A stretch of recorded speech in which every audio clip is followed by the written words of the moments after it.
Voilà, bienvenue à tous, et comme d'habitude, que Dieu vous bénisse abondamment. Donc, signe de la fin des temps.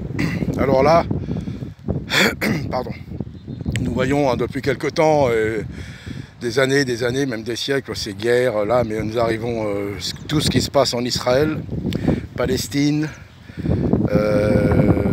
Israël, les frères ennemis, que Dieu puisse se révéler et que le Messie puisse se révéler, Yeshua, dans les deux camps, dans tous les camps, même dans le monde entier.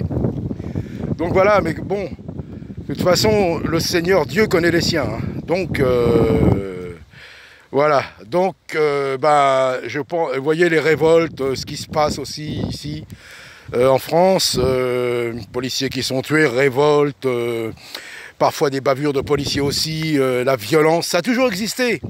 Mais là, nous arrivons à ce que le Seigneur nous avait dit, quoi. Donc maintenant, qu'est-ce qu'on va faire? Et ça serait charnellement facile de prendre parti. Parfois, c'est pas facile, hein, parfois on peut être irrité. Mais gardons la foi et ayons cette parole du Seigneur. Le monde va être dessous, le monde va être vraiment, secoué. Mais vous, je paraphrase, hein, je le fais à ma façon un peu, hein, mais c'est ce qu'il a dit. Mais vous, n'ayez de crainte car j'ai vaincu le monde. Je ne suis pas du monde, je suis hors du monde, mais vous qui êtes restés dans le monde, je prendrai soin de vous. Voilà ce que le Seigneur nous a dit. Alors, nous, maintenant, ce que je voudrais dire, il est temps de prendre les armes. Et oui, il est temps. Vous voyez, il y a la Marseillaise aux armes citoyens. Et moi, je dirais, aux armes, les disciples du Seigneur, Yeshua, aux armes, mais les armes spirituelles. Eh oui, car nous n'avons pas à combattre contre la chair et le sang, mais contre les mauvais esprits qui sont dans les lieux célestes. Et ces mauvais esprits sont en train de manipuler et d'activer la chair de tous ces hommes, de ceux qui ne connaissent pas le Seigneur. Ils vont se battre les uns contre les autres. Alors que le Seigneur nous fasse grâce, nous ouvre l'esprit pour comprendre les Écritures et nous donne le discernement et la sagesse. Il est vraiment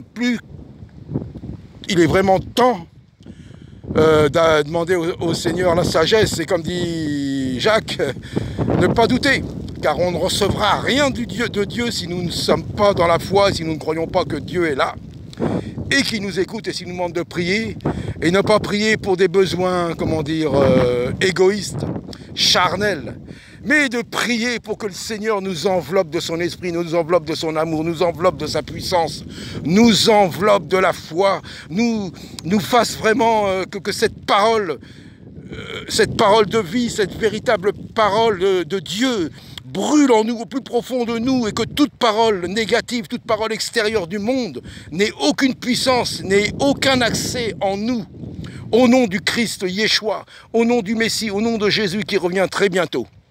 Donc voilà, très court, très simple, mais il est temps de prendre les âmes spirituelles, je dis bien, et de garder la foi. Et tout ce qui nous arrive, tous les petits bobos, les petits malheurs charnels, il est temps qu'on les mette sous nos pieds, qu'on les écrase et qu'on glorifie Dieu. Car bientôt, qu'est-ce qu'il avait dit le Seigneur? Il a dit, bientôt j'écraserai Satan sous vos pieds. Alors, ne craignons pas et ne voyons pas le diable partout.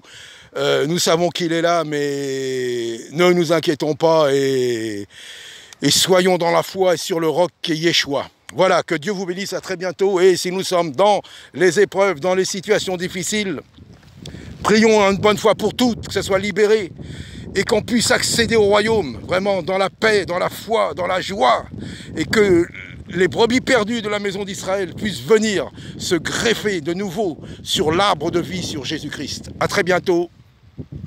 Que Dieu vous bénisse.